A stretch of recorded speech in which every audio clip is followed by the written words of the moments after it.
बता कती मेरे यार, जो पेंशन की टेंशन और तेरी भी टेंशन बढ़ा देगी। की हो गया? तेरी पेंशन कटेगी सोच ले, इस हिसाब तो चल रही क्या बात कर रहे हैं? पहले 2 महीने तो नाली, क्या हो गया? तो यह बात मैं नहीं कहने ला रहा। बता तेरी यार ही है, मेरी क्या ना होती, मैं बुढ़ा थोड़ी हूं तेरी। अरे मेरे तो 10 साल बड़ा का बुढ़ा है, मैं क्या स्वाद ले रहा यार। पेंशन की टेंशन क्यों करोगी? बता यार टेंशन यार, ये विपक्ष हंगामा करा है। नेता प्रतिपक्ष मैं नहीं कहता पेंशन कटेगी या काटेगी, भूपेंद्र सिंह हुड्डा खुद कहे। विपक्ष वाले दो का पाछे पड़ रहे हैं। विपक्ष वाले बहुत पाछे पड़ रहे सरकार के। इन्होंने कहा 5 लाख की काट चुके हैं पहले, और 70,000 की कर दी काम। फिर बुढ़े बचे कितने के, बुढ़े क्या करेंगे? मेरे छोरे तो पेंशन ने बढ़ा दी टेंशन।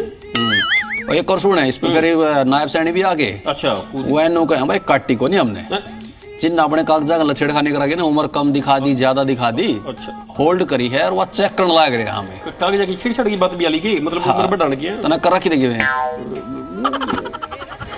अच्छा फिर क्या बोले? वो कहे चेक करा कागज, ये दोनों का चेक भाई चुनाव तो पहले क्यों करे? चल काट दिन दे कली तो तन्ने भी कि में लाग गया कि मतलब हमारे हरियाणा में छोरे फिर कि मैं सोचना पड़ा किससे गेर किससे नहीं यो क्यों कर दिया। कम से कम 5 लाख आदमी पेंशन काट दी, 70,000 की तो रोक रखी है। किसी ने अपने आधार में एज कम करा ली, हम उसकी जांच कर रहे हैं ना, अभी हमने उसकी बंद नहीं की, उसकी हमने होल्ड की है। डाटा से छेड़छाड़ हुई है। 40,000 से ज्यादा बुजुर्गों की पेंशन को काटने का काम, और ये कहना कि अभी कटी नहीं है, रिवीजन में है। आज 3-3 महीनों से बुजुर्ग प्रताड़ित है। हरियाणा की सरकार लगातार बुढ़ापा पेंशन काटने का काम कर रही है। हर गांव में, हर वार्ड में, जहां भी हम जा रहे हैं, बड़े बुजुर्ग मिल रहे हैं कि जी हमारी पेंशन कट गई। और उसके बाद मुख्यमंत्री जी कह रहे हैं मुझे जानकारी नहीं। ये मुख्यमंत्री जी बड़े आश्चर्यजनक उसका जवाब दे रहे हैं, यानी कि प्रदेश में कौन सरकार चल रहा है, प्रदेश के लोगों को ये नहीं समझ में आ रहा। ये जो बुढ़ापा पेंशन कट रही है, ये हमारे स्वीकार्य नहीं है। क्या कह के ये पेंशन काटी जा रही है? किसी को ये कहा जा रहा है कि किसान के फसल का पैसा उसके अकाउंट में आया, तो उसको ये कह दिया गया अरे तुम तो बहुत कमाते हो। मतलब किसी किसान का अगर 2 लाख रुपया, 3 लाख रुपया अगर उसके अकाउंट में आ गया फसल का, तो उसको कहा जा रहा है कि 3 लाख रुपए कमाई है तुम्हारी, तो तुम्हें पेंशन नहीं देंगे, उसकी पेंशन काट दो। भाई बुजुर्ग की पेंशन का परिवार की आय से क्या लेना देना? बुजुर्ग की पेंशन परिवार पे डिपेंडेंसी खत्म करके उसको स्वाभिमान के साथ अपने जीवन के अंतिम वर्षों को जीने की एक मौका देने के लिए वो बुजुर्ग पेंशन शुरू की गई थी। नायब सिंह जी कह रहे हैं तुम्हारा तो परिवार बहुत कमाता है, तुम्हारी पेंशन नहीं होगी। ऐसी नायब सिंह जी ने पेंशन काट दी। दीपेंद्र सिंह हुड्डा भी शामी आई। अच्छा दीपेंद्र सिंह हुड्डा ने कहा यह तो भाई सरकार ऐसी है बीजेपी वाले, ये बुजुर्ग का सम्मान करना नहीं जानते, देना तो जरूरी है, तो लेने और लागे, काटन पीटन और लागे।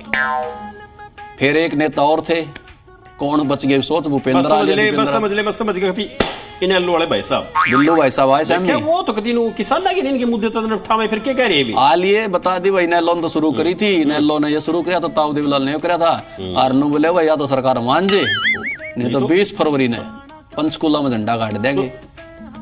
किसान ना की मांग तो उन्हें मनवाई थी, बुढ़िया की मनवा देंगे। बुजुर्ग सम्मान पेंशन, हर बुजुर्ग का सम्मान, अब ये हर बुजुर्ग का कर रहे हैं अपमान। मेरे प्रदेश के बुजुर्गों से आह्वान है कि मैं 20 तारीख को आपकी लड़ाई लड़ूंगा।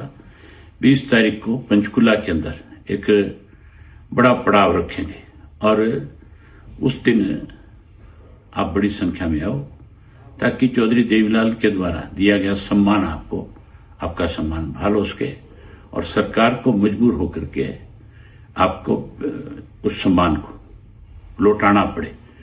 और केवल आपकी पेंशन की लड़ाई नहीं, जो मुख्यमंत्री ने 3200 रुपए की बात कही थी कि मैं नवंबर से 3200 कर दूंगा, हम 3200 रुपया भी अपने बुजुर्गों को सम्मान के रूप में दिलवाने का काम करेंगे। कांग्रेस की सरकार हो, चाहे इनेलो की सरकार हो, या हुड्डा साहब की पहली सरकार हो, सभी की यही सोच थी कि कम से कम लोगों को इस योजना का लाभ मिले। बड़ी बड़ी बातें करते हैं, बड़ी बड़ी बातें करते हैं, बड़ी बड़ी बातें करते हैं। बुढ़ापा पेंशन में अनेक शर्तें लगा करके बुजुर्गों की पेंशन काटने और रोकने का काम किया। 1 लाख से ज्यादा लोगों की पेंशन रोक रखी है और काट। हुड्डा की सरकार आई, लोकदल बीच में रह के चली गई, तब भी 10,000 रुपए की लिमिट थी। फिर हुड्डा जी की सरकार 2011-12 में उन्होंने 9-10 में लोकसभा विधानसभा चुनाव से पहले 50,000 की लिमिट करी। फिर हुड्डा जी ने 2013-14 में 2 लाख की करी, और मनोहर लाल जी ने 23-22-23 में 3 लाख की रेंज लेके गए हैं, और उसमें साथ में ये शर्त जोड़ दी, इसमें परिवार की आमदन नहीं जुड़ेगी, केवल मियाँ बीबी की आमदन जुड़ेगी। सारे बुजुर्गों को पेंशन मिलनी चाहिए, पेंशन पहले दी क्यों थी और काटी क्यों है? भाई अगर बीड़ा ठाए तो कि मैं करवा का माने कि वो दमदार छवि के जो नेता है। बाकी हरियाणा में सोरे कि पेंशन तो भाई मरे बटे मतलब क्या होता है, टेंशन तो बढ़ाई दी है। ये जो गाले बेल चल रहा है ना, यो कटौती है के नहीं हो रहा है, हो रहा है यार, इसने तो मतलब पचड़ा दिमाग का बढ़ाई दिया यार। बिल्कुल है मतलब बूढ़ लगी तो टेंशन बढ़ा दी है, और भाई सियासत पूरी धुआंधार चला दी।